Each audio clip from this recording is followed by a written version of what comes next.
¿Qué tal? Buenos días a todos.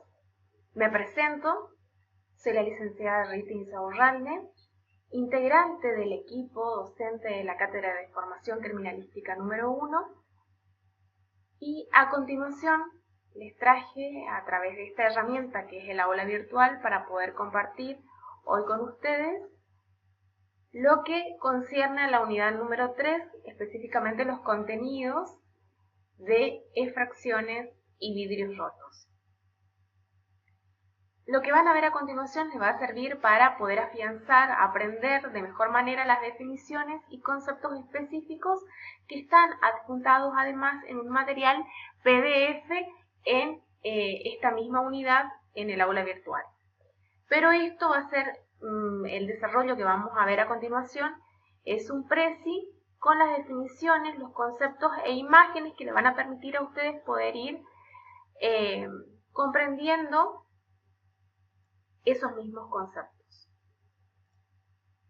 Como les dije, el tema que nos trae hoy es efracciones, marcas o huellas producidas por herramientas o también llamadas toolmark. Para empezar a hablar de todo lo que es efracciones, primero tenemos que dejar claro lo que son los indicios y aquellos autores que nosotros ya vimos o hemos leído respecto de estas definiciones. Principalmente la definición de Moreno González, que nos dice que los indicios son todos aquellos o todo aquel material sensible, significativo, susceptible de una mayor investigación y relacionado estrechamente con un hecho delictivo. ¿Qué nos va a permitir a nosotros esos indicios en la criminalística? Poder reconstruir ese hecho, poder identificar a los autores y establecer su comisión.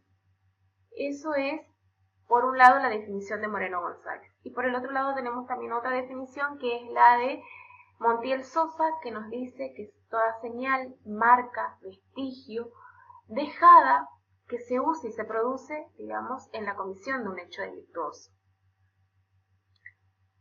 Hay que hacer también la diferencia entre lo que es un indicio, una evidencia y una prueba. La evidencia es cuando se demuestra que ese indicio tiene relación con la comisión de un hecho delictuoso. Y la prueba es cuando se la introduce en el proceso judicial. Es decir, que ese indicio no siempre va a ser una evidencia o va a ser una prueba. Tienen que suceder estas condiciones para que tomen o adopten esas definiciones. Bien, aclarado esto, vamos a este tipo de clasificación de indicios que son las efracciones. Y para ello tenemos dos definiciones. Primero tenemos que decir que las efracciones provienen del latín effractio, que significa romper. ¿Y por qué decimos romper? Porque este tipo de indicios siempre encontramos en delitos contra la propiedad. Generalmente se producen cuando quiero forzar una puerta, forzar una ventana, forzar una caja de escritorio, una caja fuerte. En ese tipo de ocasiones o ese tipo de hechos delictuosos encontramos estos indicios, que son las infracciones. Para ello tenemos dos definiciones. La de Guzmán, como ustedes pueden ver acá, son marcas producidas por una herramienta o instrumento en una superficie receptiva. Y por el otro lado tenemos la definición de la cátedra, que dice que son marcas fijadas sobre una superficie dura por causa de una presión o desplazamiento de otra de dureza mayor. Entonces, habiendo tenido en cuenta estas dos definiciones, hay que dejar por sentado y en claro que para que un indicio sea considerado de infracción se tienen que producir dos condiciones importantes e ineludibles. Por un lado, que la superficie donde se produzca esa infracción esa superficie receptiva debe ser dura, ¿sí? Y por el otro lado, el objeto que la produce, es decir, el que causa la presión o el desplazamiento, debe ser de dureza mayor. Esas son las dos condiciones que se deben producir para que un indicio sea considerado infracción. ¿Qué las puede producir? Pueden producir herramientas, pueden ser causados por proyectiles lanzados por arma de fuego, como ustedes lo ven, o sobre la capa asfáltica o sobre el vehículo. Las herramientas, no nos olvidemos, que son objetos o elementos que se utilizan para hacer más sencilla o hacer más sencillo un trabajo aplicando una fuerza o una energía correcta para un determinado fin, ¿sí? Y a través de las efracciones causadas por proyectiles lanzados por arma de fuego, dice que se puede determinar o estudiar a través de ellos: el calibre de los proyectiles, la dirección, la ubicación y la posición del tirador y los rebotes que ese proyectil realiza. Y sobre la capa asfáltica o sobre el vehículo también vamos a encontrar indicios como ser los arañazos, las hendiduras, las raspaduras, los surcos o sobre el vehículo. Fíjense las imágenes, cómo se van a poder estudiar eso que dijimos que son las efracciones por proyectiles lanzados, a poder estudiar el orificio de entrada y el orificio de salida. Y vamos a poder determinar eso que dijimos anteriormente, que es la posición, la dirección y la ubicación del tirador, los rebotes y el calibre del proyectil. ¿Sí? Esto es un disparo en madera. El orificio de entrada siempre va a ser menor que el orificio de salida. Un disparo en metal, ¿sí? El orificio de entrada, como es respecto del orificio de salida. El disparo en la piel. El disparo en vidrio, que vidrio, como les dije, es el contenido que sigue a continuación, nos vamos a detener un poco más. Y el disparo en hueso. El disparo en hueso reproduce fielmente el calibre del proyectil. Las efracciones, como les dije, ver lo que son las raspaduras, lo que son las hendiduras.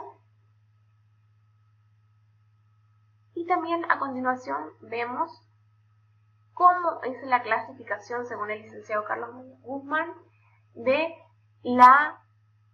una clasificación moderna de lo que son los indicios basadas en la interacción con la superficie. Estáticas, dinámicas, de cortes o producidas por golpes múltiples.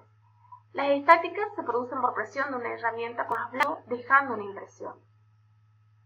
Las dinámicas, deslizamiento, raspadura de una herramienta a través de una superficie, resultado de la presión ejercida a ambos lados de un objeto. Eso se puede dar, por ejemplo, un cuchillo.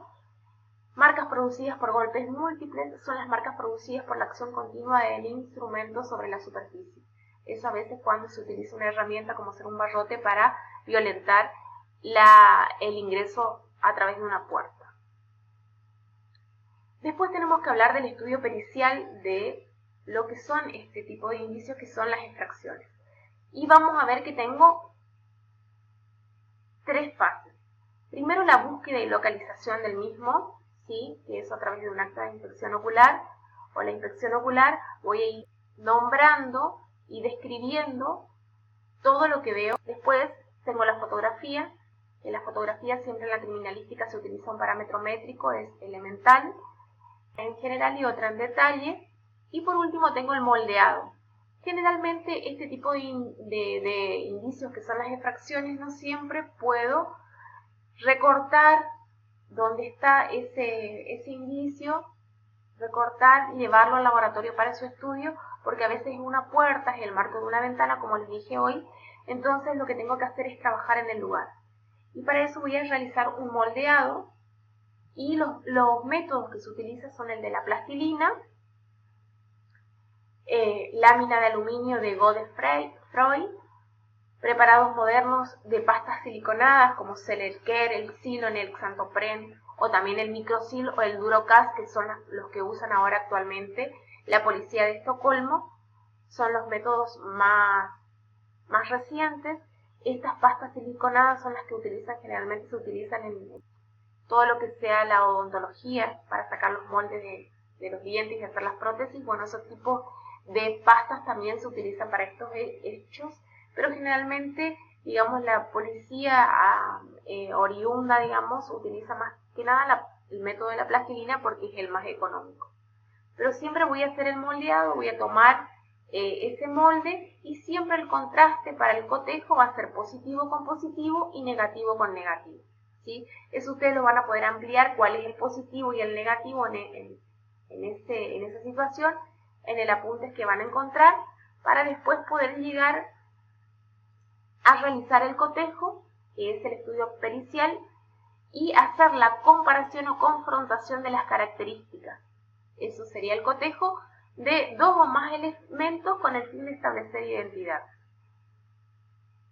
Para ello, dichas peculiaridades o características deben cumplir con los tres principios de identidad, que eso también ustedes lo van a ver en otra unidad, cuáles son los principios de la identidad, qué es una identificación y a qué nos referimos con esta definición. Para ello deben estar igualmente situadas, ubicadas y dirigidas. Igualmente ubicadas, fíjense que voy a dividir la hoja, ¿sí? Estas características que encuentro, digamos, cuando realice el levantamiento,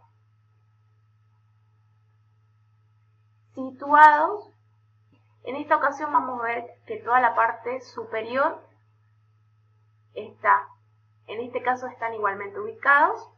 Cuando hago la comparación de esas características o señales, vamos a suponer que estamos haciendo el cotejo de herramientas. Situados, si es izquierda o derecha, en este caso están a la derecha los dos elementos.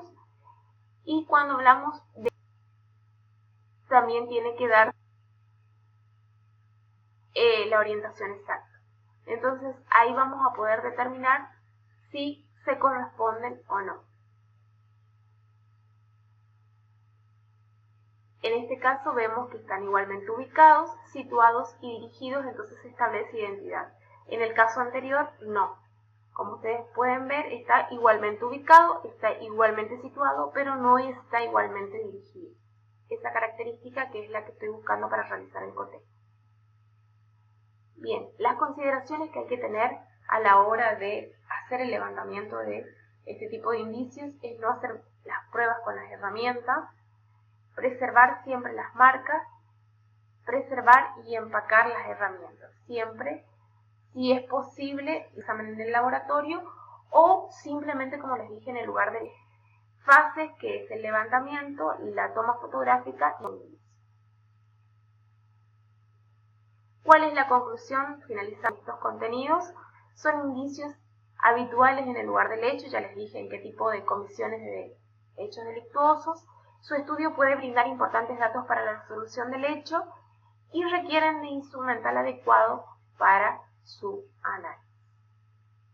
Bien, hasta acá llegamos con la parte de fracciones. A continuación vamos a desarrollar todo lo que es la parte de vidrios rotos.